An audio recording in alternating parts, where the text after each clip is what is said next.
Today I'm going to be talking about the album Buyer's Market by Peter Sotos. Sotos is one of the members of power electronics group Whitehouse, the one behind the track Why You Never Became a Dancer, which became notorious around the internet for many years. Now this is an album consisting of nothing but public broadcasts and television, documentaries addressing children and them recounting their abuse experiences. It's a very heavy listen, really tough, really challenging, but this idea was actually being done a decade before Peter Sotos put out Buyer's Market. Now if you've heard of Buyer's Market, I'm sure you've also heard of a guy named John Duncan. John Duncan was someone who supposedly had intercourse with a corpse, recorded it, and put it together and released it on his album Blind Date Pleasure Escape. Of course, there's no video, so we don't know if it's 100% real, but knowing John Duncan's track record with the emotions of his work, he's very serious, so I wouldn't be surprised if it was legitimate. He would put out his first album in the early 80s, and the track that we're looking at is Happy Homes, which is one of the closing tracks.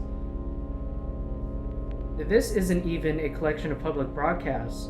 What the song Happy Homes is John Duncan himself recounting experiences that he had seen on the bus that he drove for work every single day for multiple years.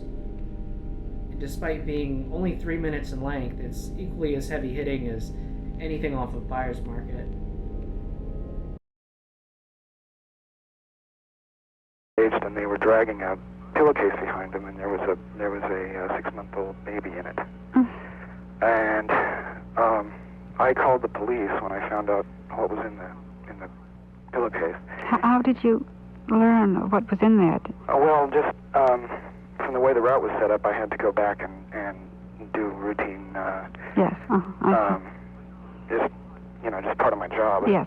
You know, for a guy that supposedly had intercourse with a dead body, it's shocking that I wouldn't even say that recording is the most dark and disturbing one that he made.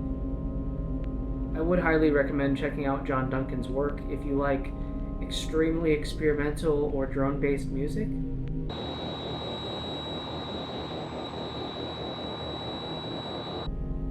But yeah, I just wanted to point out this odd anomaly in how John Duncan beat Peter Sotos at his own game over a decade ago.